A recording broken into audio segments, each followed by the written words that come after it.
If you're a fan of video games that also has a life, you'd know that beating a game can take a considerably long amount of time.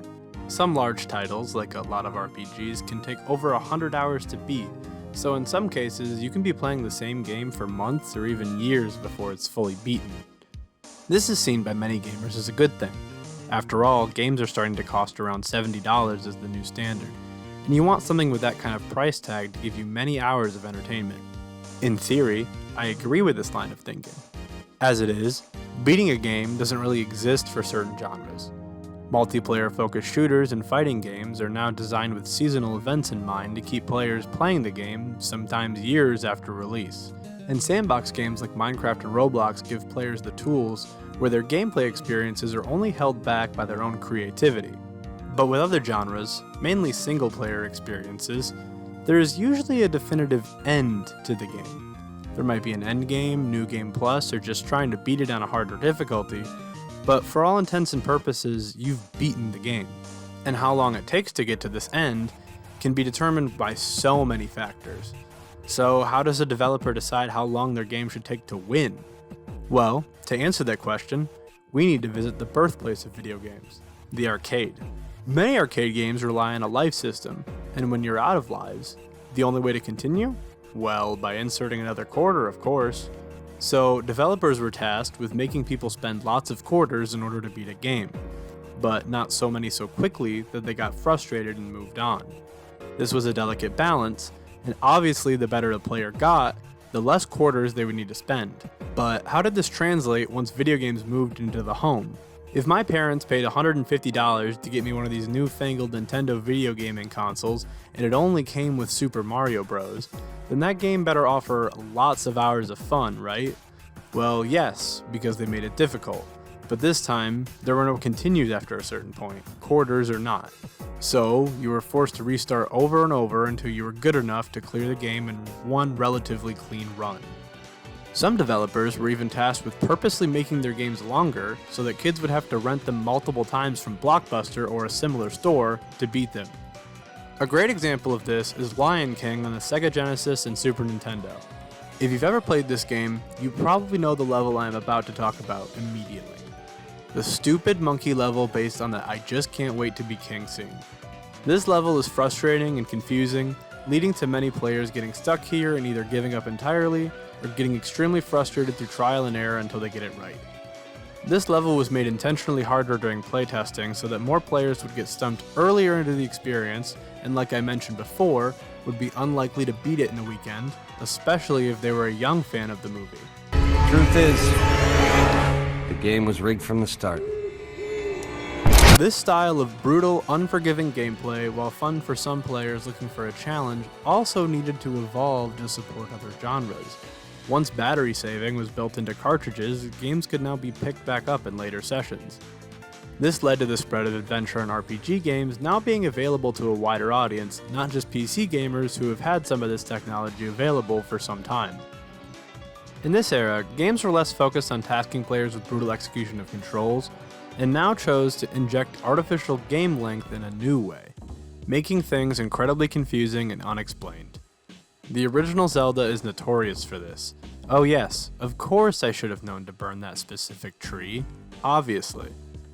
This led to people relying on magazines like Nintendo Power or other strategy guides to figure out just what they were supposed to do. This is a great option, but if you don't have access to it, odds are that there were some obscure puzzles that you would never figure out. This led to games taking forever to beat, as you would spend hours wandering around trying everything on everything.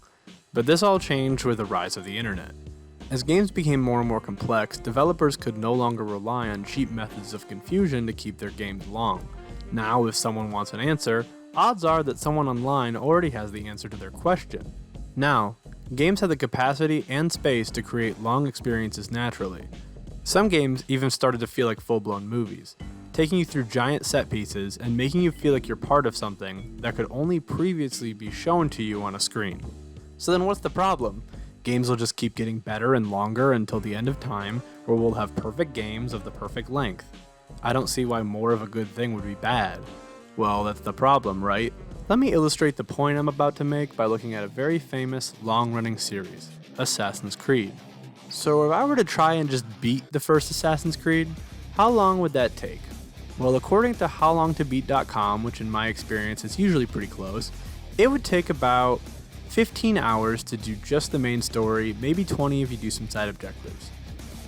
Well, now let's move a little bit later into the series with one of the most, if not the most beloved entries, Black Flag. The main story is a bit larger, now with about 23.5 hours of content. The side content bumps it up to about 41 hours for the average player. But I think this is still a pretty good balance, especially when you consider that this game now has sailing. This leads to a lot of time on the water and a lot more exploration in general. But a lot of people really enjoyed this, so it's not an issue. It honestly works to the game's benefit. But what if we took a look at one of the more modern entries of the series, Assassin's Creed Odyssey? What? It's just an ordinary crabby. Oh my goodness! 45 hours just for the main story, and over 80 with just some of the side content? Surely the game must have so many different things going on to justify such a long playtime, right? No. You see, in order to advance in certain story content, you're somewhat forced to achieve a certain player level. So to do this, you must engage with the side content, which isn't an inherent problem, I suppose. But what is a problem, however, is the content of this side stuff. After a while, most side quests begin to consist of the same few types of missions, and with stealth no longer really being the main focus of the game, it can start to become an endless grind of repetitive combat that becomes even more boring the stronger you get. Instead of feeling empowered, you feel held back from the main content the game has to offer with your more powerful self. So, what if you wanted to skip some of this step? After all, there has to be a way to not have to grind this much, right? Well, yes. Money! Ubisoft actually offered players XP boosting items that they could buy with real currency in a single player game to try and skip some of the grinding. This is laughable, and one of the most predatory displays I have ever seen to lengthen a game. Hell, even the monkey level from The Lion King stumping literal children was better than this, because at least they didn't give little Lisa an option to use her mom's credit card to buy Simba points so she could beat the game easier. Assassin's Creed Odyssey has great bones. The environment and characters look pretty great, and the combat looks like a lot of fun, but it's ruined with predatory tactics that fail to make the game feel more full. It just feels bloated. This could have been a really well-regarded 20 to 30 hour gameplay experience, and instead, it's a mess of bad decisions pushed by greed. That's the problem with a lot of games lately. There are tons of games that justify their length through ever-changing gameplay and a lengthy, in-depth story. Games like Persona 5, Baldur's Gate 3, and Elden Ring are long, sure, but they give the player enough variety or interesting plot or both to ensure that none of that time is wasted. You need to keep the gameplay feeling fresh or players will start to drop the game early.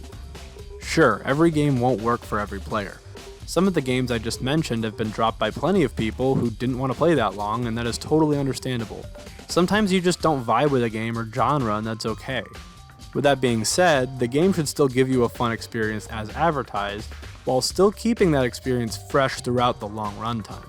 Why should I be bothered to slog through hours of shit I don't enjoy because it gets good 30 hours in? There are plenty of games that I can go play right now that are fun from hour one. I don't like having my time wasted. And this is coming from someone who defends the opening of Kingdom Hearts 2. Am I annoyed at having to replay it if I just want to play some Kingdom Hearts 2? Of course, but it's also one of the most interesting pieces of plot in the entirety of Kingdom Hearts as a series. And yes, the series can have such a silly plot and premise, but if you buy into it even a little bit, the end of this section is burned into your brain if you have played this game. And while the gameplay in this section can be a bit boring, I feel like it's entirely justified since it's used as a narrative device to really pull the player in. A lot of games can have a slow opening like this, and I think it's okay that it stays a slow opening and not a slow first 20 hours or so. If the beginning of Kingdom Hearts was a 20-hour prologue of grinding money with Roxas instead of a 1 to 2 hour one, I don't think the series would have gotten past that entry. And that's what games are starting to become. Sure, they don't front-load the player with all the boring content, but I feel like a lot of developers have started sprinkling it in wherever they can to pad the shit out of their game so they can say, oh, it has 60 hours of gameplay and interviews. We need to get away from this style of development. And I wish I could just blame the publishers of these games, but that's not even the whole story. Like with many things when it comes to video games, gamers are part of the problem. What? Bro, what are you talking about, man? Yeah, I know, shocker. But seriously, some people were complaining that Spider-Man 2 on PS5 takes about 35 hours to fully complete. That is insane. First of all, it will probably end up taking people longer from all the time they're doing just swinging around for no reason, because that's so fun in itself. Second, what more is there to do?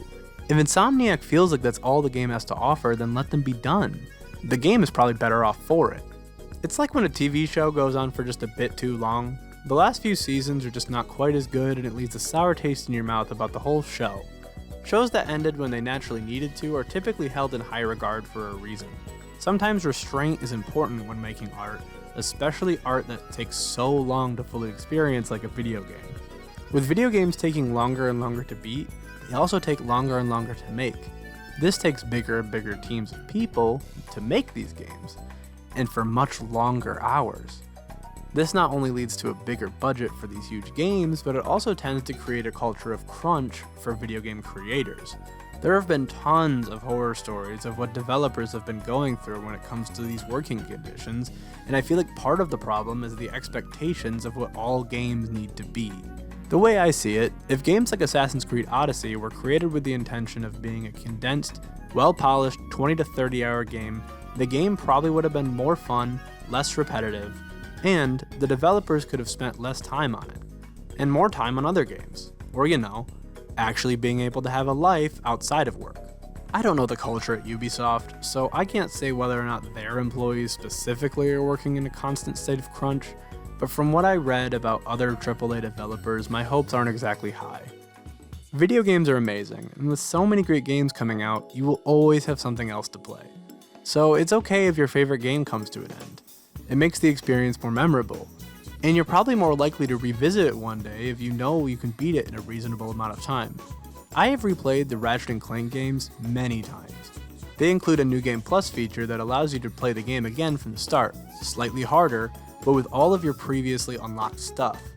Features like this allow those who love the game to try it again under new conditions, but also let players stop and feel like they got a full experience. But even then, there's eventually an end. No piece of media can go on forever, except The Simpsons and Grey's Anatomy and One Piece. Look, my point is, sometimes things are more special if they wrap up in a satisfying way. I would much rather beat a short game than to get halfway through a long game, get bored, and never pick it up again. I either would have to restart and do all that over again, or pick up from where I left off, with no clue with what I was trying to accomplish. More likely, it will stay unfinished, and eventually forgotten due to a lack of true engagement. So, if a game's going to be long, it better be packed with fun and diverse gameplay, or an incredible story to keep me invested. Otherwise, there's too many good games to waste my time on mediocrity.